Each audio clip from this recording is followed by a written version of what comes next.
começar rezando, né? Em nome do Pai, do Filho e do Espírito Santo. Amém. Inspirai, ó Deus, as nossas ações e ajudai-nos a realizá-las, para que em vós comece e em vós termine tudo aquilo que fizermos. Por Cristo nosso Senhor. Amém. Ave Maria, cheia de graça, o Senhor é convosco. Bendita sois vós entre as mulheres, bendito é o fruto do vosso ventre, Jesus. Maria, Mãe de Deus, rogai por nós, pecadores, agora e na hora de nossa morte. Amém. Em nome do Pai, do Filho e do Espírito Santo. Amém. Boa noite, salve Maria. Hoje nós vamos falar sobre o tema, as quatro coisas, as quatro últimas coisas, morte, julgamento, inferno e céu, esse livro, que foi escrito pelo Frei Martinho de Coen. Mais na frente eu vou falar detalhes sobre ele. É interessante, alguns assuntos nós iniciamos falando sobre eles. O nosso apostolado completou agora 2 anos, graças a Deus. Nós tivemos até uma missa no dia 5 de outubro. Eu sempre gosto de reforçar essa informação, que nós somos fiéis católicos, e como os fiéis católicos somos fiéis à Santa Igreja, ao Papa, aos santos e aos bispos, aos padres e toda a hierarquia da Igreja. É interessante que o nosso grupo, nosso apostolado começou, e um dos livros que nós começamos a ler na época foi esse aqui, Católicos ao Combate, que até foi o Centro Dom Bosco que inspirou tudo isso. Por quê? Na época eles incentivavam a criação de centros comunitários, nas várias cidades no Brasil, em que as pessoas pudessem se reunir para ler, rezar. Então eu gosto de fazer justiça, nas outras vezes eu não falei. Então esse livro é um livro muito bom, do Cardeal Leme, pela editora Dom Bosco. Uma outra coisa interessante que eu gosto de falar, que no nosso apostolado nós trabalhamos na parte intelectual e também participamos. Temos um Santo Rosário todos os sábados às 8h15. Então todos estão convidados na Catedral de São Carlos, às 8h15 aos sábados, onde nós rezamos o Santo Rosário. É uma oportunidade de rezarmos, estarmos unidos em oração. E também temos a parte da vida intelectual, em que nós compartilhamos o que nós estudamos. Por isso que nós chamamos de Noites Vaticanas, é o nome que nós damos.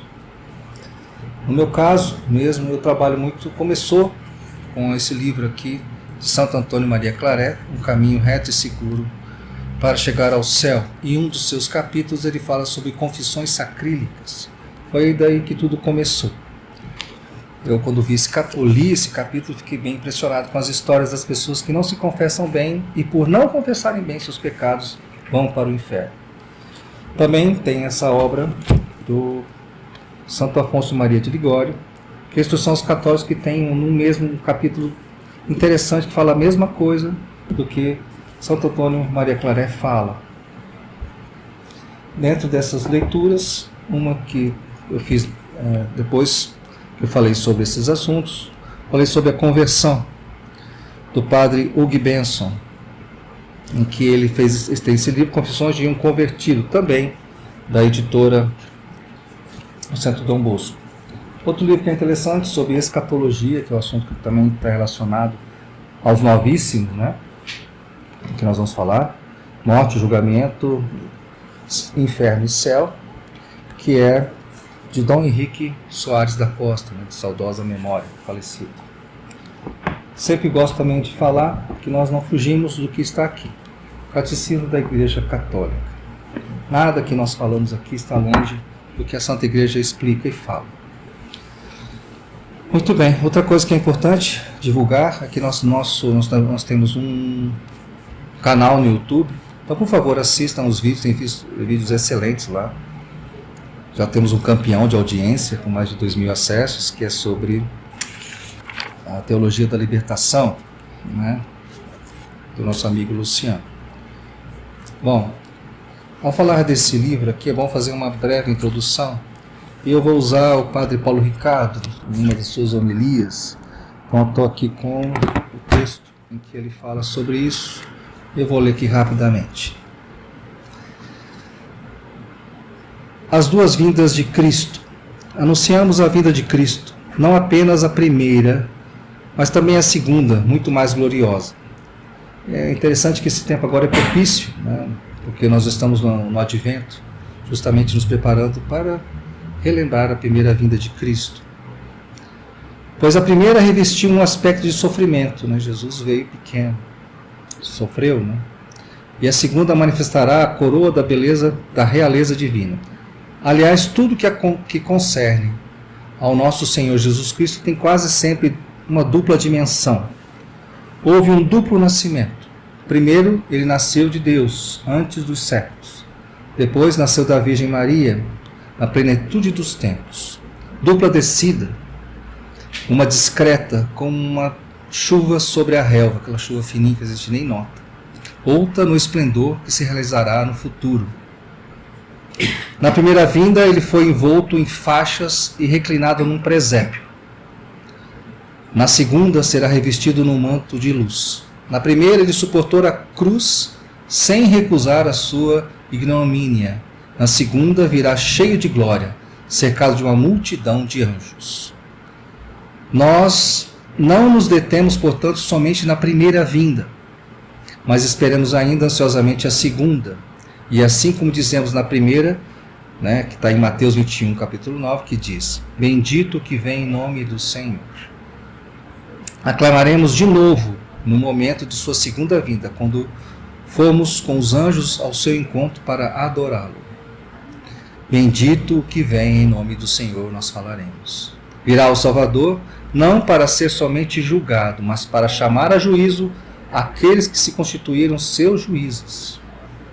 Ele, ao ser julgado, guardava silêncio. Né? Tem aquela imagem de Jesus manietado ali, quieto, em silêncio. Só que ele lembrará nesse dia, quando ele vier, as atrocidades dos malfeitores que o levaram ao suplício da cruz, e lhes dirá o que está no Salmo 49, versículo 21. Eis o que fizestes e calei-me. Naquele tempo ele veio para realizar um desígnio de amor. Então, quando Jesus nasceu, ele veio para isso, ensinando aos homens com persuasão e doçura. Mas no fim dos tempos, queiramos ou não, todos se verão obrigados a submeter a sua realeza. O profeta Malaquias fala dessas duas vindas. Como é que ele fala isso? Malaquias 3, versículo 1. Logo chegará ao seu templo o Senhor que tentais encontrar. Eis uma vinda. E prossegue a respeito da outra. Então, a primeira que ele falou. E o anjo da aliança que desejais, ele que vem, diz o Senhor dos Exércitos. E quem poderá fazer-lhe frente no dia de sua chegada? E quem poderá resistir-lhe quando ele aparecer? Ele é como o fogo que forja e como a barrela dos lavadeiros. E estará a postos, como para fazer derreter e purificar. Isso está em Malaquias 3, versículos de 1 a 3. Paulo também se refere a essas duas vindas quando descreve a Tito. A graça de Deus se manifestou trazendo salvação para todos os homens. Ela nos ensina a abandonar a impiedade e as paixões mundanas e a viver neste mundo com equilíbrio, justiça e piedade, aguardando a feliz esperança e a manifestação da glória de nosso grande Deus e Salvador, Jesus Cristo. Isso está em Timóteo 2, versículos de 11 a 13. Vês como ele fala da primeira vinda, pela qual dá graças, e da segunda, o que esperamos da segunda. Por isso, o símbolo da fé que professamos nós é agora transmitido, convidando-nos a crer naquele que subiu aos céus, onde está sentado à direita do Pai, e de novo há de vir, em sua glória, para julgar os vivos e os mortos, e o seu reino não terá fim. Nosso Senhor Jesus Cristo virá, portanto, dos céus, virá glorioso no fim do mundo, no último dia. Dar-se-á a consumação do mundo, e este mundo que foi criado será inteiramente renovado. É interessante essa introdução porque ela mostra essas duas vindas, a diferença entre as duas. Né? Às vezes quando nós falamos, né, vem Senhor Jesus, que é Maranatá, nós precisamos refletir, e durante a nossa apresentação eu vou voltar a falar sobre esse assunto. Pois bem, então como eu falei, nós vamos hoje o tema da nossa apresentação é as 4 últimas coisas: morte, julgamento, inferno e céu, nessa sequência. Bom, quem escreveu isso aqui foi um frei capuchinho chamado Martin von Cohen. Ele nasceu em 13 de dezembro de 1630. Alguns falam que foi 34, outros falam que foi 1625, mas está nesse período. E o nome dele era Martin Linus, na cidade de Cohen, na Alemanha, às margens do rio Mosela, que fica perto do Reno. É uma divisa entre a França, Luxemburgo e a Alemanha. Ele morreu em 10 de setembro de 1712, com 87 anos. Então estamos falando de uma pessoa que viveu ali no século XVII e século XVIII. É interessante que essa obra, durante o século XVIII, XIX e início do XX, que é essa obra aqui, As 4 Últimas Coisas, era uma obra muito falada, todo mundo falava sobre ela. Mas no nosso século se esqueceu, né? Nós não falamos mais sobre esses assuntos que são importantes. É interessante que ele sempre foi uma pessoa dedicada à pregação e à confissão e publicação de livros. Eram as 3 coisas que ele mais fazia. E ele escreveu várias obras. Essa obra é só um pedacinho de uma obra chamada A Vida de Cristo. E ele fez, ele escreveu isso aqui justamente para servir de orientação para uma imperatriz chamada Eleonore Madeleine Therese. Interessante, né? Ele fez isso de uma linguagem tão clara e tão objetiva que se popularizou. Uma coisa que ele dedicou a uma imperatriz se popularizou. E olha que interessante quando nós falamos, né? Quer dizer, o poder temporal se submetendo às coisas do céu. Infelizmente, nós nos distanciamos dessas coisas. Enfim, ele fez várias coisas. São vários detalhes que às vezes eu preciso ser um pouco mais sucinto para que não fique muito extensa a nossa apresentação. Digo de menção em todas as obras um nítido e caráter bíblico. Então tudo que está sendo falado aqui não está longe de Bíblia. Ele faz sempre tudo que ele fala aqui, ele tem uma citação bíblica ou de algum santo da Santa Igreja reconhecido pela Igreja. Então não é nada que a pessoa às vezes fala que isso daí não é bem assim, é uma interpretação equivocada das Sagradas Escrituras. Não é interpretação errada, muito pelo contrário. É o que a Santa Igreja nos ensina.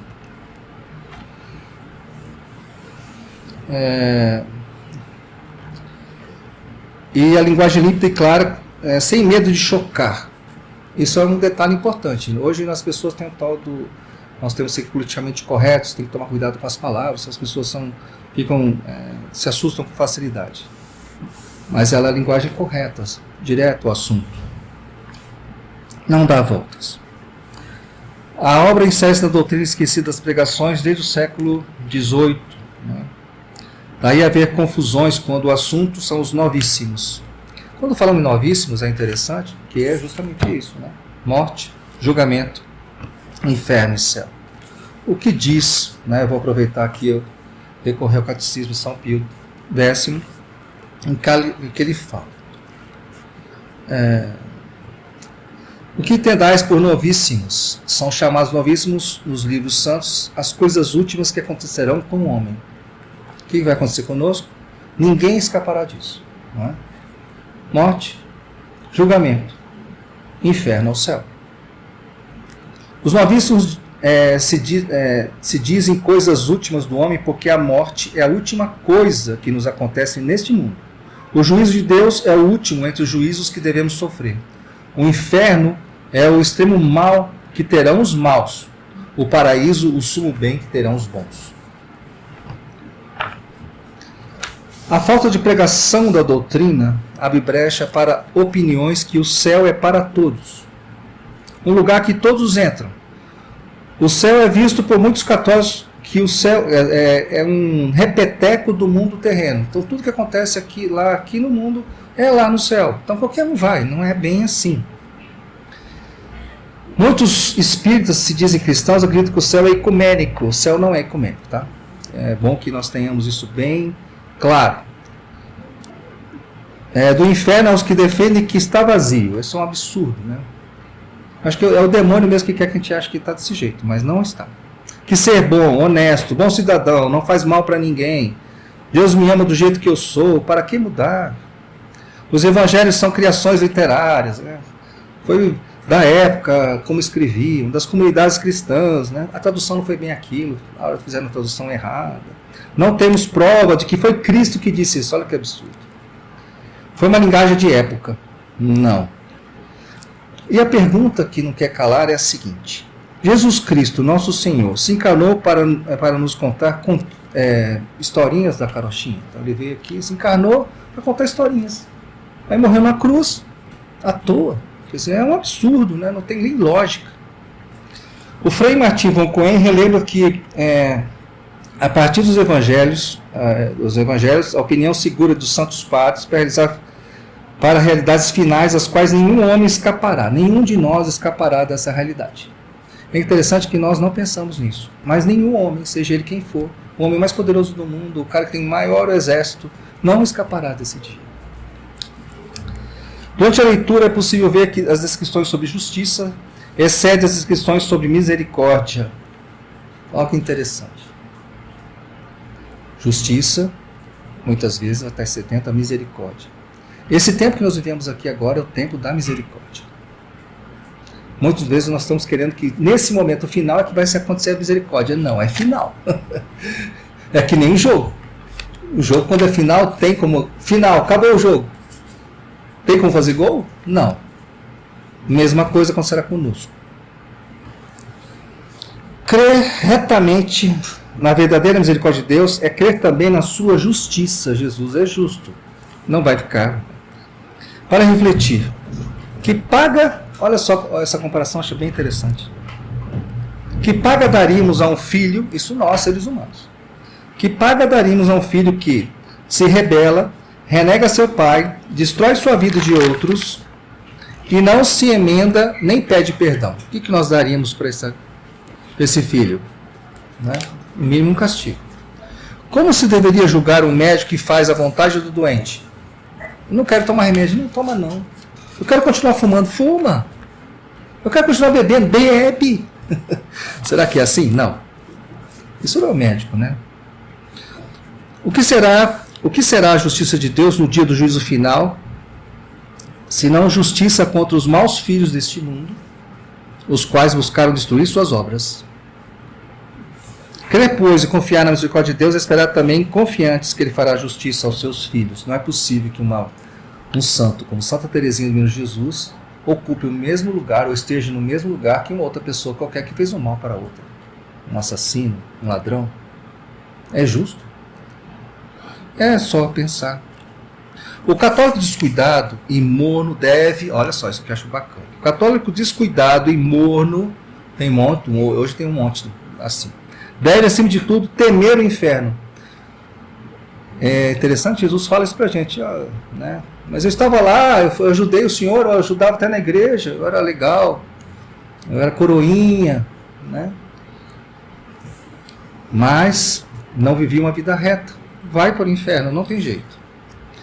Nós não tememos o inferno, porque nós não pensamos sobre isso. Né?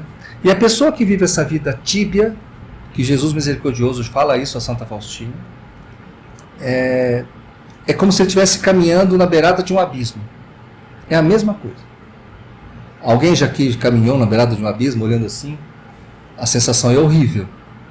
Se a sensação é horrível, o cristão que é tíbio vive dessa forma, caminhando à beira de um abismo.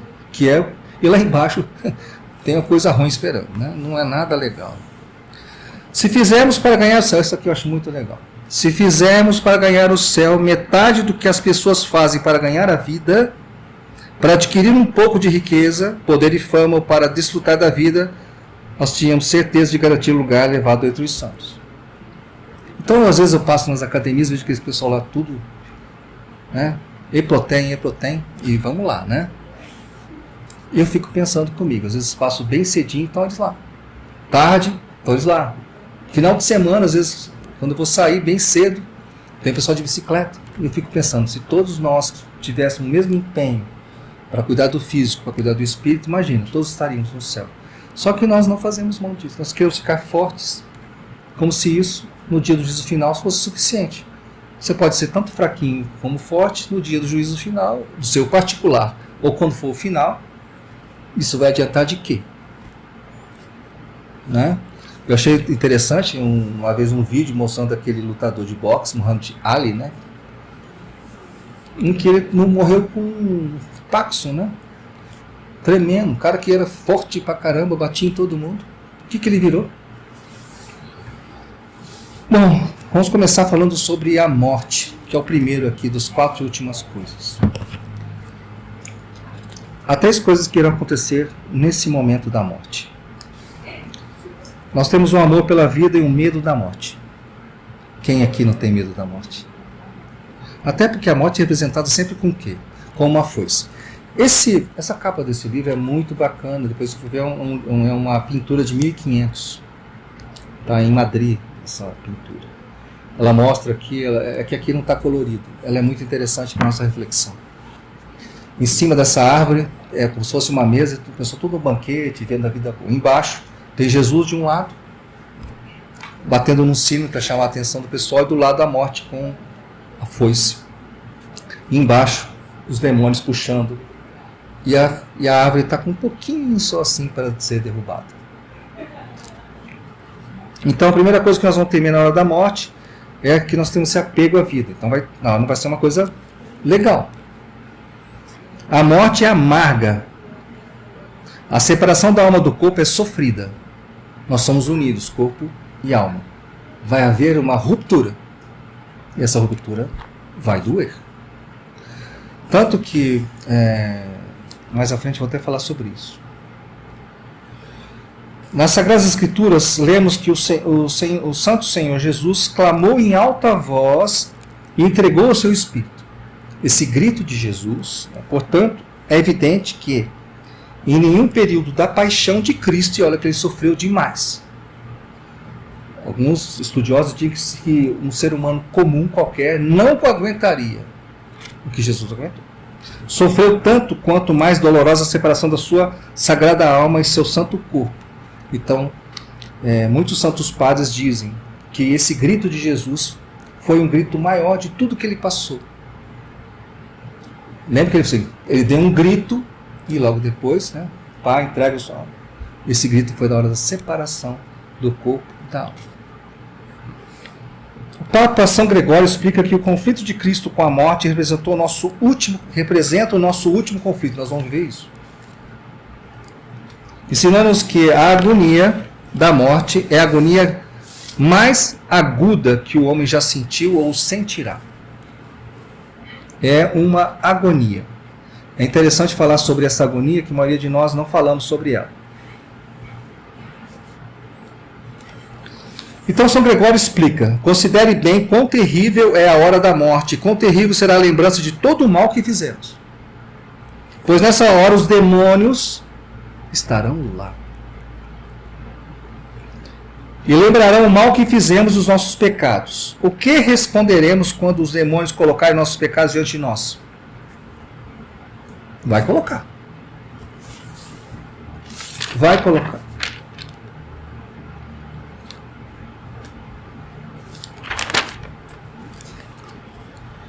Santo Abade Elias nos ensina: há 3 coisas que temo. A primeira, temo o momento em que minha alma terá que deixar meu corpo. Em segundo lugar, o momento que devo comparecer perante o tribunal de Deus. Em terceiro lugar, o momento da sentença sobre mim proferida. Nós imaginamos qual vai ser a sentença que nós vamos receber? As 6 coisas que aterrorizam a alma. A alma teme porque sabe que o seu juiz é onisciente. Nada escapa aos olhos de Deus. E a maioria de nós fazemos coisas escondidas achando que ninguém vê, né? Porque seu juiz é onipotente. O juiz é o mais justo e o mais severo. Ele é justo, mas ele é severo. Eu posso ter levado a vida santa o tempo todo, mas eu vou falar mais um pouquinho sobre isso. Se na hora da minha morte os demônios irão nos aterrorizar com os nossos piores pecados que nós fizemos. Por exemplo, eu sou uma pessoa que É um adúltero, era adúltero, adulterava. Nesse momento, o demônio vai, só que fui lá, confessei, pedi perdão e não fiz mais isso. Só que se eu não tiver arrependido desse pecado e ficar ali mais ou menos, né, aquelas vontadezinhas, aquelas saudades, né, o demônio virá na hora e irá me tentar sobre aquilo. Se eu cair naquela tentação, eu vou direto para o inferno. Olha como é grave a situação. Por isso que nós devemos nos apegar à Santíssima Virgem, aos nossos santos de devoção. A alma sabe que Deus não é apenas seu juiz, mas também seu acusador. Os pecados serão apontados. A alma sabe que uma vez proferida a sentença, ela é irrevogável. Tem aquela passagem da Escritura, né, de Lázaro, que está no céu, e tem o rico, que nem é dado o nome a ele. Pelo menos pegue, né? Será que tem como? Avisa lá meus irmãos. Não tem como voltar, não tem passagem, né? Não tem retorno. A alma não sabe qual será a sentença. Você morreu, sofreu aquela separação, e a sua alma é como se fosse um perdido ali. O que vai acontecer comigo agora? Demônio para tudo que for lado, te tentando, e o julgamento que você não sabe o que vai acontecer. O Frei Martim Cohen nos orienta. Arrependa-te de teus pecados, faça uma confissão sincera. Aqui fala disso, né? Esses livros, das minhas primeiras apresentações, fala sobre isso. Altere teus caminhos e comece a pensar seriamente sobre a tua salvação eterna. Enquanto tem boa saúde. Pense às vezes na morte e prepara-te. Nós precisamos pensar na morte e nos preparar para ela, porque nós não sabemos nem o dia nem a hora. Não adie para a velhice uma doença terminal. Não adie para a velhice ou uma doença terminal para tomar a decisão de mudar de vida. Eu vejo isso depois. Vou continuar na...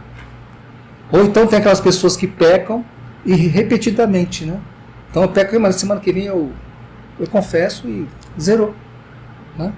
Será que eu vou ter semana que vem? Pode ser que não. Não adie para a velhice, né? Então procure a boa morte, pois a eternidade pode ser a felicidade insuperável ou o tormento indizível. Bom, o julgamento final. Eu acho interessante que no livro, o padre Martim Cohen, ele passa, a grande parte do livro é sobre o julgamento final, porque ele é todo um processo, né? Eu vou tocar alguns pontos por causa do tempo. Bons sinais vão aparecer, vai ter sobre a ressurreição dos mortos, maneira pela qual serão conduzidos ao local do julgamento, como todos os homens aguardarão a vida de Cristo no Vale de Josafá. O Vale de Josafá é um lugar que fica entre o Jardim das Oliveiras e Jerusalém. Esse tem, porque Jesus, quando parou no Jardim das Oliveiras, olhou para Jerusalém, chorou. Então, tudo indica, né, nas Sagradas Escrituras, que vai ser nesse local que vai ser feito o julgamento final. Alguém pode falar, mas vai caber, né, todo esse povo lá, né? Nós estamos falando de Deus, né? Então ele pode tudo. Então não cabe a mim dizer como vai ser. Sobre a aparição da cruz de Cristo nos céus.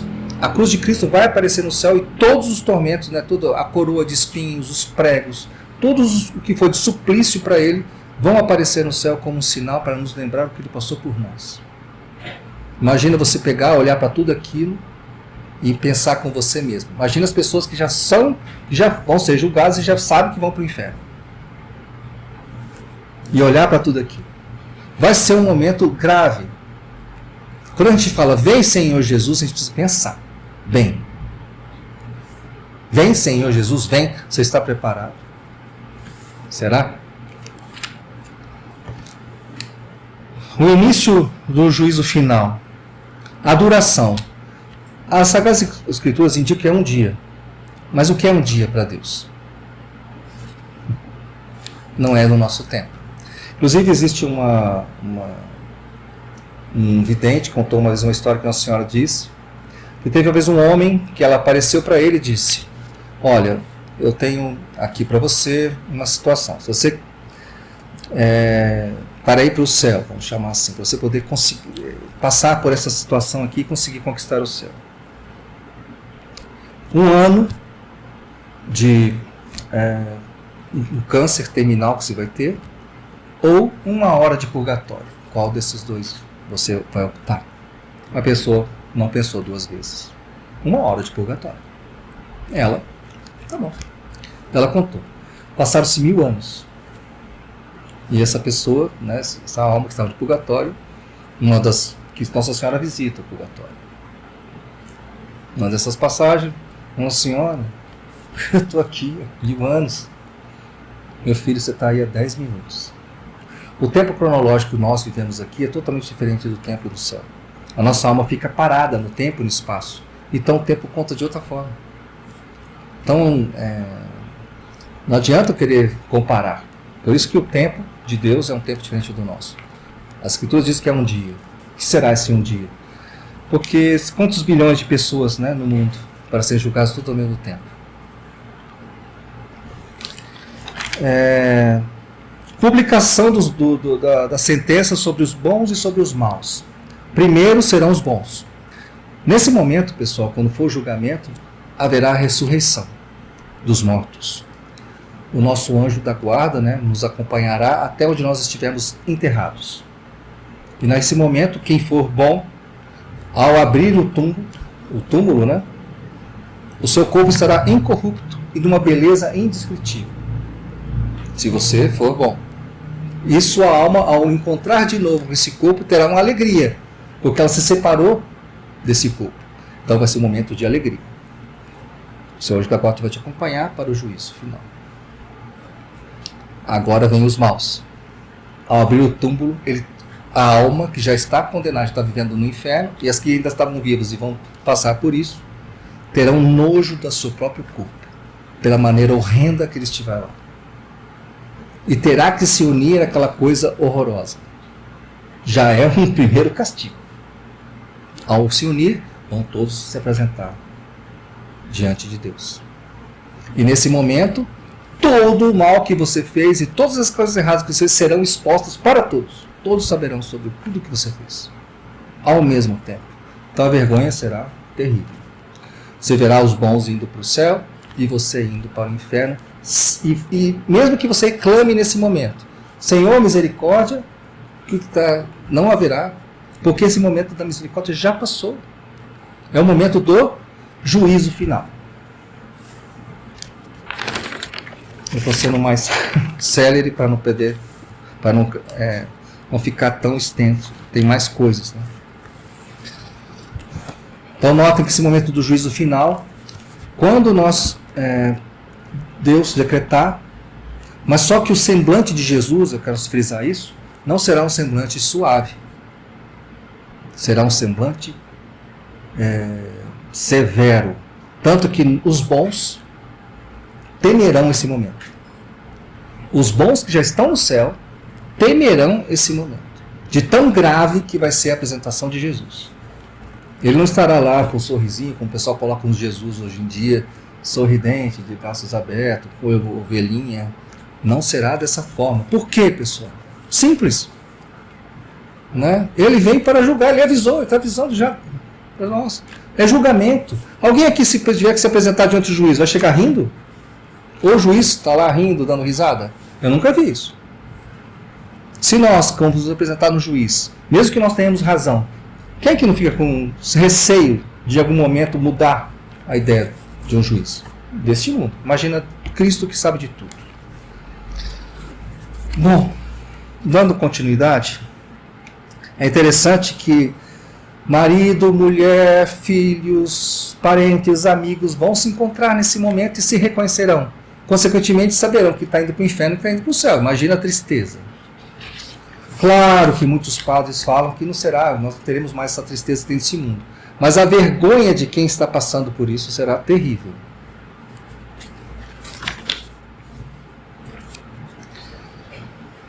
Bom, quando toda a humanidade estiver se reunida no Vale de Josafá, a predição de Nosso Senhor será cumprida. Os homens definharão de medo na expectativa dos males que deverão sobrevir sobre toda a terra. Isso está em Lucas 21, 26. E também em Mateus 24, 29 e 30.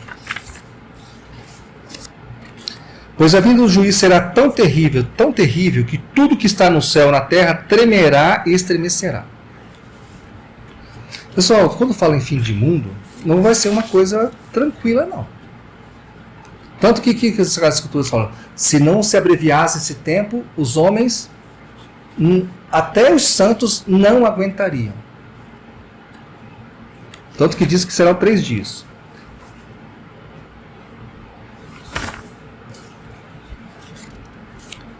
Mas Cristo não se sentará sozinho no tribunal. Todo mundo sabe disso, né?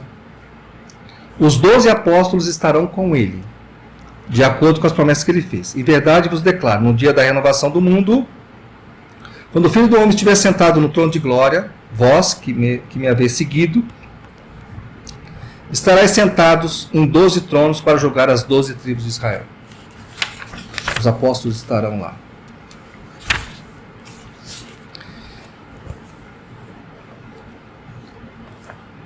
Em Isaías 30, de 27 a 28, ele diz: Eis que o nome do Senhor vem de longe, ardente é sua ira, e grave é sua ameaça, os seus lábios transpiram indignação. Pessoal, não há nada mais que ofenda a Deus o pecado. Ele estará indignado com o pecado. Nós vemos quantas atrocidades a gente vê todo dia, diariamente, que chegam aos nossos ouvidos. O seu sopro é como uma torrente transbordante que chega até o pescoço, sacudindo as nações com uma sacudida que leva à frustração, impondo aos povos um freio que os desencaminha.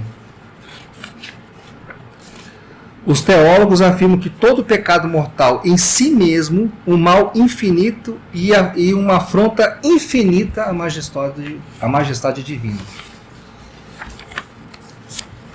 E assim tem mais detalhes. Eu vou ter que me abreviar um pouquinho. Eu aconselho que todos leiam um livro, porque ele traz vários detalhes para a nossa reflexão. É um livro que nós devemos ter na nossa cabeceira, para de vez em quando dar uma lida, para nos lembrar o quanto que nós devemos perseverar no caminho da salvação. O nome do livro é As quatro últimas coisas: morte, julgamento, inferno e céu. Nota que ele coloca numa sequência: morte, julgamento, nós vamos ter o nosso juízo particular ou o juízo final. Inferno, ele coloca inferno por quê? Primeiro do céu. Quem acha? Por quê? Qual motivo? Aqui mais à frente eu vou falar, mas eu já adianto. Alguns santos, né, que tiveram essa chance de ver, disseram que era assim. 32 mil pessoas morreram, foram juntas para o céu para o seu julgamento particular. Ele contou, né? Teve essa visão, contou. Ele, né? E ele juntamente com mais um outro, enfim, de todas as 32 mil, ele e mais um foram para o céu e 3 foram para o purgatório e o restante tudo para o inferno. 32 mil pessoas. Eu confesso a vocês que ao ler esse livro, eu vejo a necessidade, né, de nós mudarmos de vida. E de falar isso para as pessoas, para que às vezes a pessoa vive uma vida desregrada e acha que vai ficar por isso mesmo, né? Deus é amor, Deus é compaixão, Deus perdoa tudo. Ele me entende. Só Deus me entende. Agora, por que nós não fazemos o contrário? Igual eu falei logo no início. Por que eu me preparo tanto para ficar forte e bonitão, né? E não me cuido da minha alma? Sabemos pelo testemunho das próprias palavras de Cristo que os condenados terão permissão para falar com Ele, depois de terem recebido as suas sentenças, ou céu ou inferno. Isto é, depois a sentença foi pronunciada. Também estes lhe perguntaram: Senhor, quando foi que o vimos com fome, com sede? Ele não falou isso? Com fome, com sede, estive nu, não me vestistes. E ele vai falando. Ele permitirá que as pessoas falem. Só que nesse momento, quando Deus falar, em céu e inferno, quando fizer todo o julgamento e começar a fazer os nossos anjos, quem ter a graça de ir para o céu terão seus anjos, né, levando para o céu. Quem tiver a desgraça de ir para o inferno, os demônios levando o mundo para o inferno. Só que neste momento, essas pessoas que foram condenadas começarão a blasfemar. Coisas horríveis. Então não vai ser uma cena nada agradável. Quando a terra se abrir e engolir as almas perdidas, então vai ser esse momento, a terra vai se abrir e essas almas todas vão sucumbir. Os anjos, os bem-aventurados, exultarão e regozijarão. Eles exaltarão a justiça de Deus e confessarão que os réprobos mereceram plenamente o destino.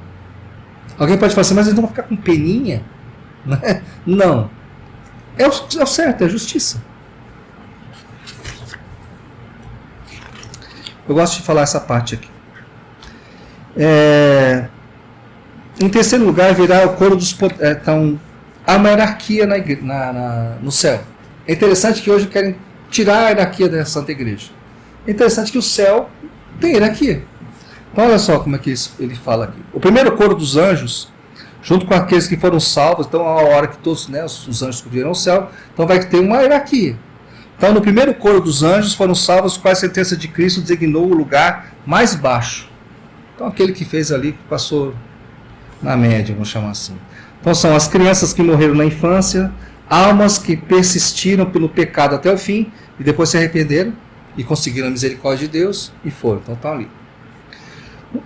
No segundo será o coro dos arcanjos. Nesse segundo coro elemental, as pessoas casadas, temente a Deus, viúvas, devotas, aí até outras pessoas piedosas que vieram nesse mundo irão adornadas de uma beleza maravilhosa, juntos com os arcanjos. Em terceiro lugar, virão o coro dos poderes. Esses estarão sacerdotes, que levaram uma vida santa. No coro dos principados serão os santos bispos, os prelados, que governaram a igreja com glória. No coro das virtudes virá o quinto lugar os doutores da igreja. No sexto lugar, o coro das dominações, os confessores, que grandes perseguições morreram na miséria, na penúria por amor a Cristo. No coro dos tronos virá os santos mártires, que derramaram seu sangue e alegremente deram suas vidas em nome de Cristo. No oitavo coro, o dos querubins, entre suas fileiras estarão as virgens sagradas, que mantiveram sua castidade imaculada, mesmo consumidas pela caridade divina, levaram uma vida de alta perfeição. E no nono coro dos anjos, mais alto, o coro dos angelicais, são dos serafins, estarão os santos apóstolos.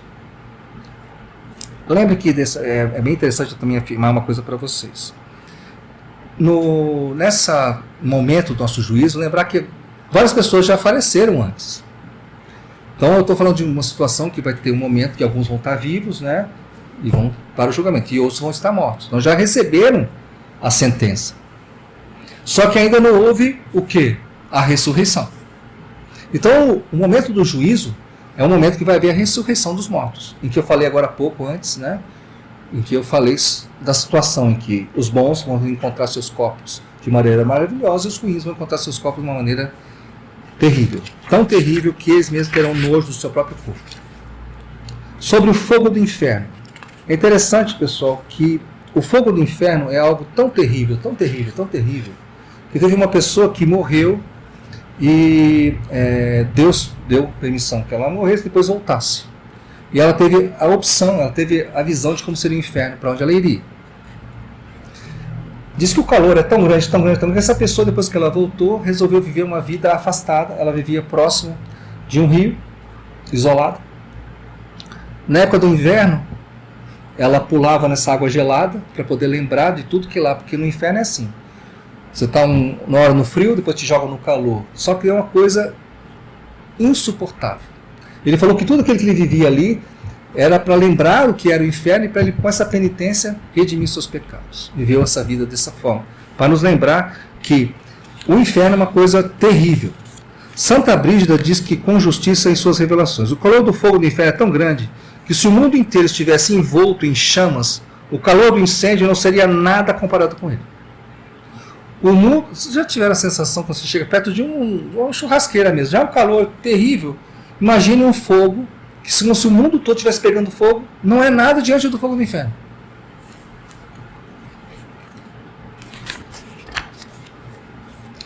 Você vai ter fome e sede o tempo todo. Você vai sentir isso. Vai ter fome e sede. Fome e sede. Nunca há descanso ou trégua para os condenados. Não há descanso. Você terminou uma tortura, passa para a próxima. Então você estava no fogo, vai para o frio. Está com fome, vai para a sede. Não adianta. E essa sede, ela está na... Eu falo agora há pouco de Lázaro. Coloque o seu dedo, um pouquinho de água, porque eu estou aqui morrendo de sede. É isso mesmo. Essa sede que a gente tem aqui, a água, né, para poder lembrar, não vai ser saciada. Outra coisa também que existe lá, os odores do inferno. Nas apresentações eu falei para vocês que toda vez que tinha uma pessoa que era levada para o inferno, ficava um cheiro horroroso. De acordo com São João Boaventura, o corpo é único de um réprobo, corromperia o ar da terra, a ponto de causar a morte de todos os seres vivos que se aproximassem dele. O cheiro. São Martinho diz que o maligno apareceu para ele em uma ocasião, e o fedor que enchia a sala era tão insuportável que o santo disse assim mesmo: se um único demônio tem um odor tão nojento, o que deve ser o fedor no inferno onde existem milhares de demônios juntos? As sensações que nós temos, pessoal, continuarão a mesma lá no inferno. Tudo. A nossa alma, e depois vamos com o corpo para lá. Imagina o terror que é. Pode falar. Você sente exorcismo, né? Quando a população da possessão do indivíduo pelo demônio, o odor, com testemunhas, né? Inclusive pessoas que não são crentes, isso foi verificado, esse odor assim, indescritível, cheiro de enxofre, aquelas coisas que eles falam, né? Bom, pessoal, uma outra coisa que é interessante que ele fala é a perda da visão beatífica, a perda da visão de Deus é o maior castigo para eles. Em alguns exorcismos, o demônio mesmo revelou isso para o exorcista, que ele gostaria, se ele tivesse que pedir alguma coisa para Deus, não seria nem sair do inferno, seria a oportunidade de vê-lo uma vez só. Uma vez só. Porque os demônios, quando estavam, né, quando não eram demônios, ainda anjos, eles não contemplaram a face de Deus. Todo mundo sabe disso, né? Quando houve essa grande assim, provação dos anjos no céu, eles não tinham a visão de Deus. Deus quis prová-los para ver se eles poderiam usufruir da presença de Deus. E ao fazer esse teste, né, que ele mostrou, os santos pais que nos dizem isso, que ele mostrou o que ia acontecer com o filho dele, né, para poder salvar os homens, que ele nasceria de uma mulher, é que houve a revolta. Né? E eles perderam essa oportunidade, e os demônios assim, suplicam por isso. Tem uma outra situação, com outro exorcista, que o demônio chegou para ele e falou que ele subiria, esse demônio, subiria uma coluna que fosse da terra até o céu, repleta de tudo que for coisa que rasgasse o corpo, e sofreria tudo isso para poder ter um segundo da visão de que é Deus. E nós, né, não abrimos mão disso com os nossos pecados.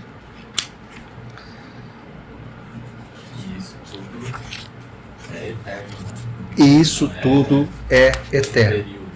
Outra coisa que eu quero destacar aqui, para não, que eu já estou com o meu tempo já no fim, é que é um verme que nunca morre, que vai te corroer o tempo todo, que esse arrependimento. E outra coisa, não existe amizade no inferno.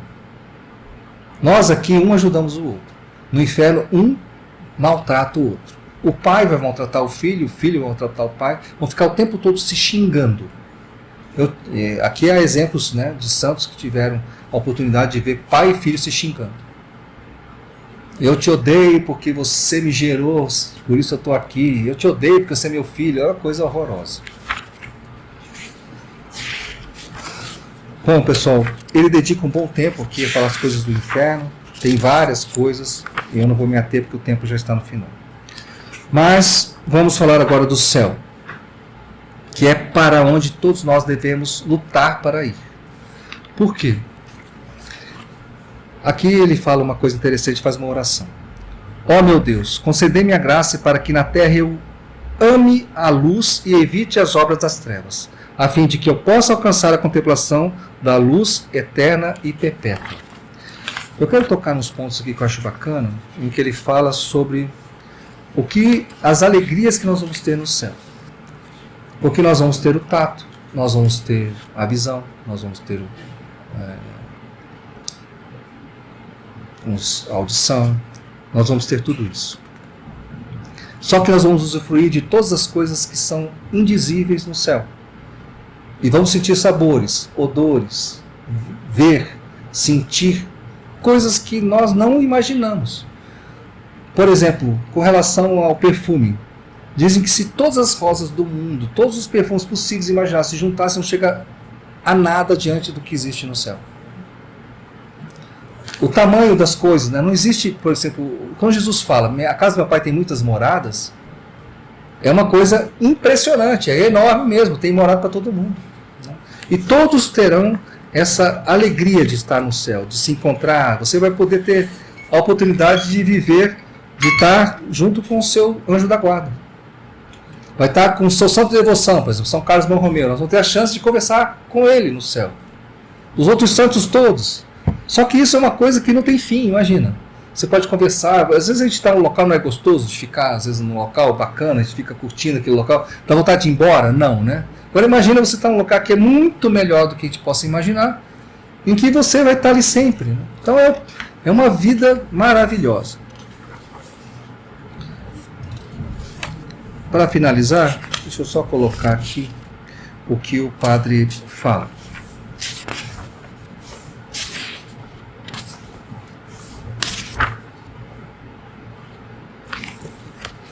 Se queres ser salvo, segue o conselho de Santo Anselmo, quando diz: se queres ter certeza de estares entre os eleitos, esforça-te por ser um dos poucos, não um dos muitos.